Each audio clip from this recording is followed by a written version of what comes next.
हल्द्वानी से हम खबर, रेलवे की जमीन मामले में सुप्रीम कोर्ट में आज समाअत है और जो तजावुजात है उन्हें हटाने के हाई कोर्ट के फैसले पर यह मामले की समाअत तो सुप्रीम कोर्ट में आज होगी।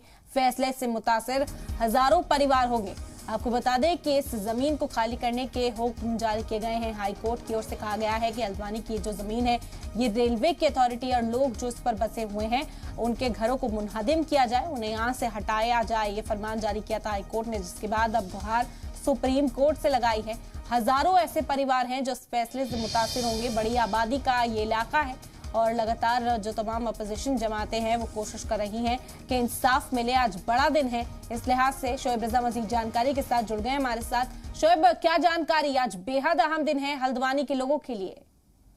बिल्कुल, देखिए तकरीबन 50,000 से ज्यादा लोगों के लिए आज का दिन बड़ा अहम, कि उनके घर बचेंगे या टूटेंगे। हल्द्वानी मामले में आज सुप्रीम कोर्ट पर सबकी निगाह लगी रहेगी और सुप्रीम कोर्ट में जब सुनवाई होगी यकीनन ये कोशिश होगी सलमान खुर्शीद, क्योंकि इन लोगों की पैरवी करेंगे उनकी तरफ से कि जो घर है वो कम से कम इन तमाम चीजों को लेकर सरकार और रेलवे डिपार्टमेंट की तरफ से कोई बीच का कोई रास्ता निकाला जाए, क्योंकि लोग दलील देते रहे हैं कि तमाम कागज इनके पास है और कई दहाइयों से वो यहाँ पर बसे हुए हैं। तो देखना होगा कि सुप्रीम कोर्ट इस मामले में किस तरह का फैसला देता है।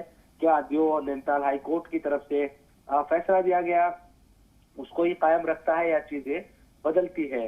हालांकि तमाम जो लोग हैं वो बड़ी उम्मीदें लगाए बैठे हैं कि देश की सबसे बड़ी अदालत तमाम चीजों को देखेगी।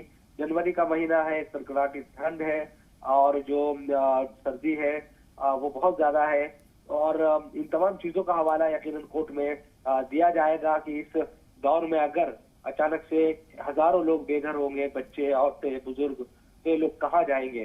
तो ये तमाम बातें हैं। अब देखना यही होगा कि कोर्ट इस सिलसिले में क्या रुख अपनाती है और किस तरह की का जो फैसला है या किस तरह का जिस तरह की तवक्को लोगों को है कि कोई स्टे मिल जाता है, तो देखना यही होगा। हालांकि इस तरह के मामलों में हमने देखा है कि जो कोर्ट की कुछ इस तरह की अतिक्रमण से रिलेटेड जो सुनवाई होती है उसमें कोर्ट की तरफ से यकीनन इस तरह के फैसले आते रहे हैं कि सरकार से भी जवाब मांगा जाता रहा है कि वो अगर लोग बेघर होते हैं तो क्या कदम उठाया जाएगा, क्या उनके लिए राहत के इक़दाम होंगे।